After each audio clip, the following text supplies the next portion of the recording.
Well, now, guess what? On this video, I'm gonna take you through 5 tips on what you're supposed to do so that you can afford that what you've been looking for. And by the way, should I say everything that you want? All right. By the way, how does it feel if you're in a position whereby you can afford that what you're looking for? That is the best feeling that you can ever have. And this is the video that you need to watch to the end for you to understand exactly that. And by the way, guess what? Don't be mean. Go ahead and like me, or rather, go ahead and like the video. Make sure that you subscribe and comment on the comment section. Let's get into the business. Now, point number one is none other than having the clear understanding. By the way, if you have realized how I make my videos, I always tell you, have a clear definition of what you want. What is it? And understand exactly what exactly is it in a better way. What do you want? For example, let's shoot a very simple example. You need a car. Okay, fine. You need a car.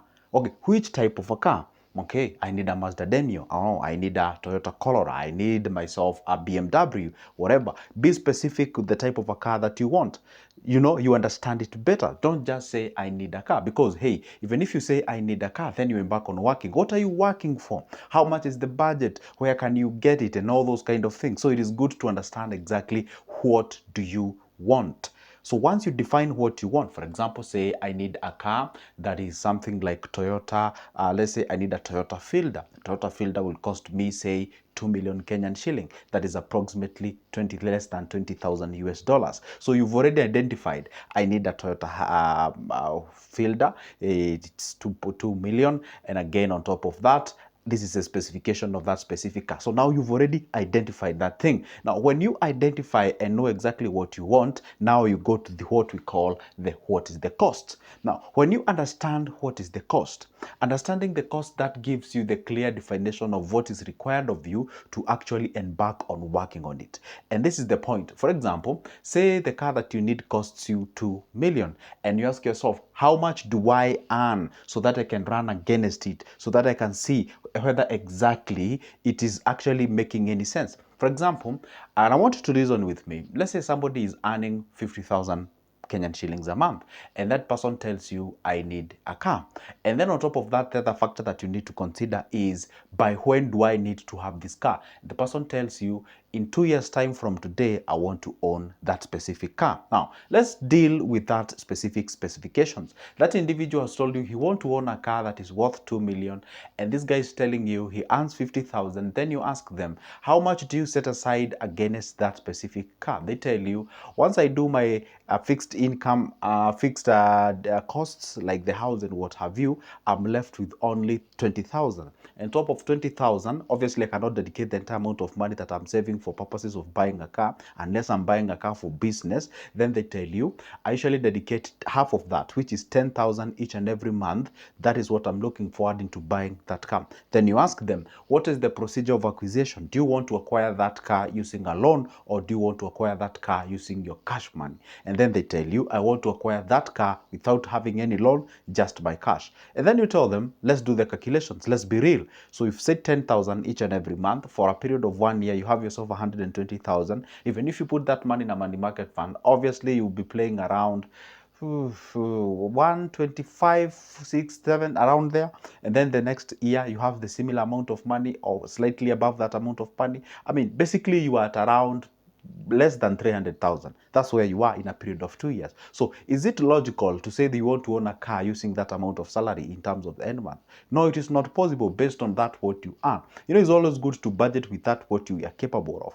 And then this person doesn't realize that car or acquisition of that car within that period of time, then you're going to get yourself into depression and the stresses.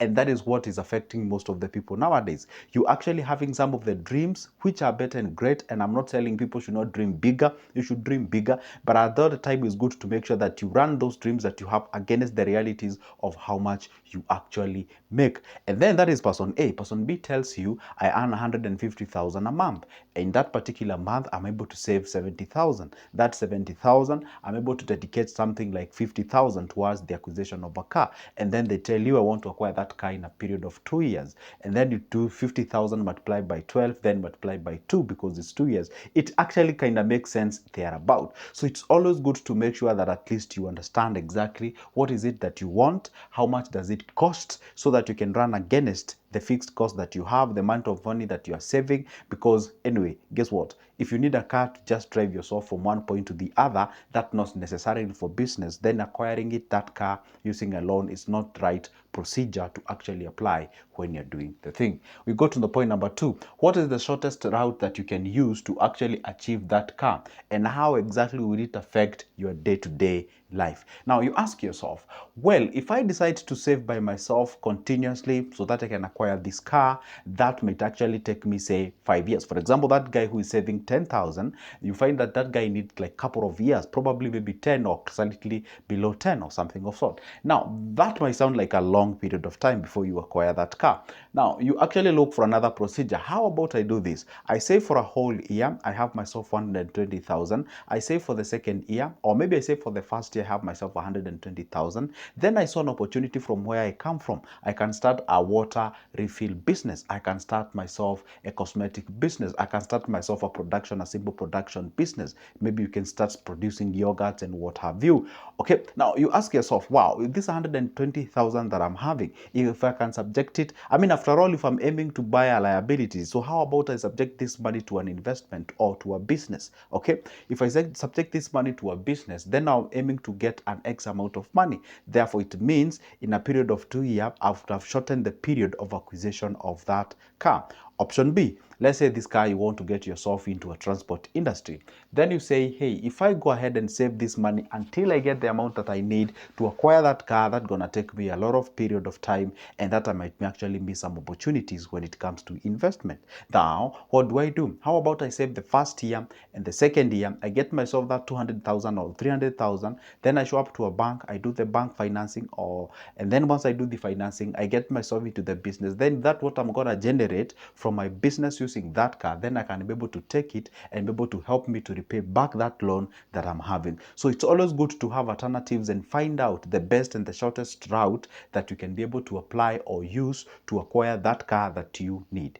And this is what I always tell people: loan or debt is an amazing tool that you can use to create wealth. But if you realize you have a problem with handling the debt, do not ever get into yours today. For example, if you know you're not good at numbers, you don't know how to budget your cash, you actually thrift shop a lot, you usually do what you call the impulse buying and all those kind of things, you have a problem with your money. So what makes you believe that you'll be good with people's money? So if you're not good with your money, then even people's money still have a problem, and you'll have two problems. You'll actually affect the sort of a credit score from your bank if you borrow from a bank, or if you borrow from your friends, then it means you're going to affect the relationship that you have with them. So it is good to understand yourself very well and checking out some of the best alternatives that you can have that can help you or facilitate acquisition of that thing that you want to acquire in life.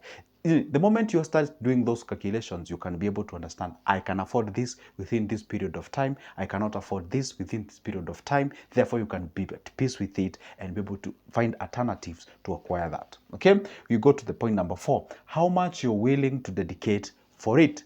There is a difference between how much you're willing to dedicate and how much you can dedicate. Those are two different things. For example, say you earn 40,000 and maybe acquisition of this car requires you to set aside something like 15,000 or 18,000. I'm just throwing the crazy numbers out there so that at least you can be able to acquire this car in a period of 3 years. That is what you are required to set aside for you to acquire that car. Okay, first up, let's do real mathematics. Let's say you want to buy this car, and once you do your calculation based on the price of this car, you're required to set aside, say, 30,000 each and every month. And then that is what you are required to. It is not you defining. For example, if you take 2 million divided by 2 years, say you get 30. I'm not saying it's 30, I'm just using numbers, okay? So you're required to set aside 30,000, okay? That's what you need in a period of 2 years to acquire that car.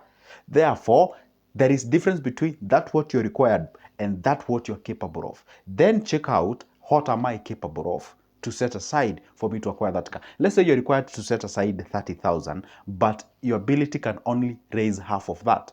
you are 15,000 short of the target. Then what does it mean? Therefore, it's always good to ask yourself, how much are you willing? Because listen one thing, they are all baskets that need to be filled. There is a basket of savings. You cannot overdo it. You cannot sacrifice the basket of saving for the purposes of acquisition of a car, probably a car that is actually a liability just to take you from one point to the other. You cannot sacrifice the basket of saving. You cannot sacrifice the basket of paying maybe an existing debt if you have any, or paying the school fees if you have the kids, or paying your rent. You cannot sacrifice saying that I'll never be eating for the next 2 years for me to acquire the car. That is not logical. You cannot sacrifice the basket of making sure that at least you be able to dress, and like, there's some of the things that you cannot shake them off. How can you coexist with them and still work in terms of acquisition of that car? So when you have that understanding, when you have all the baskets that are filled, when I say, hey, guess what? I'm required to save 30,000. I've saved 30,000 for the purposes of acquisition of a car. I've actually saved my 20,000 or 10,000 for the purposes of my savings. That is paying myself. I've paid the rent. Or maybe I've paid the bills, the water, the electricity, the school fees, my clothing. Maybe I've helped. When you do all those kind of things and ensure that no baskets were left, no basket that was actually left unturned, then that way you're moving to the next level. That's why I said always consider how much you're willing to dedicate for that specific thing. And that amount of money that you decide to dedicate should not affect your savings, should not affect what we call the day-to-day activities in your life. Okay, unless you're acquiring something that you know very well within a short period of time, it will help you in making more in that process. So that is exactly, or those are the things that you're supposed to consider. Let's go to the last point. Consider alternatives of it and prices. This is where most of the people are always rigid. They don't want to sort of, should I say, they don't want to be flexible. What do I mean? Like, for example, you can be, I need that car worth 2 million, but I've realized the amount of money that I'm saving each and every month may not get me to 2 million within a period of 2 years. But what can I actually do? Do I have an alternative? Can I maybe get a second hand? And I'm using a car as an example. Can I get a second hand of the similar car that is actually a bit affordable, that can help me acquire that car using my own savings without actually going out there, breaking my bank, or maybe getting a loan that probably I might actually find myself in a between a hard rock and a stone to actually pay back that amount of money. So what are the alternatives do you have? Is it the alternative of the product that you want to buy? Is it an alternative of the prices and such kind of a thing? Probably you can change the product that you want to buy and slightly become lower the target that you're having as of now in terms of a car, so that you can get a car that is a bit of a good price.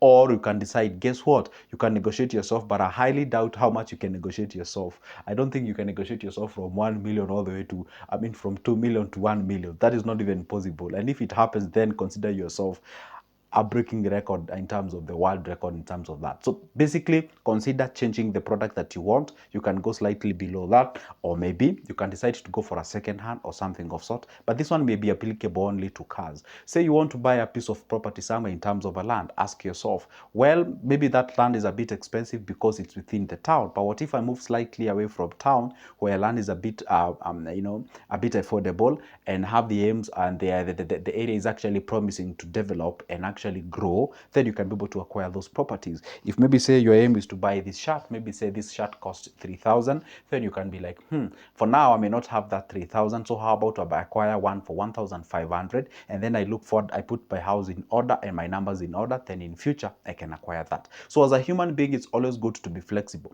When I say flexible, I don't mean like you shake off your dreams. No, still retain the eye on the target, have the aim, but at the same time be real to yourself, so you don't actually break your back when you're trying to acquire those things and you're using the wrong formulas and the wrong numbers or mathematics that can actually deter you from even having what we call a normal human being life appreciation. Because can you imagine this? You can focus too much on the future to a point even you forget the present. And both of those things are actually important. So when you actually appreciate the present, you actually find something called the gratitude deep inside of you. And when you actually focus on the future as well, when you have the dreams, it helps you to work hard, get off yourself from the comfort zone so that you can achieve exactly that. And guess what, guys? Those are 5 tips that you can help use, or you can use to help you acquire that everything that you actually be looking forward to afford it. And that's me. By the way, don't forget my number is always on the description of this specific video. Go ahead, grab it. Let's have a conversation and see you in the next one.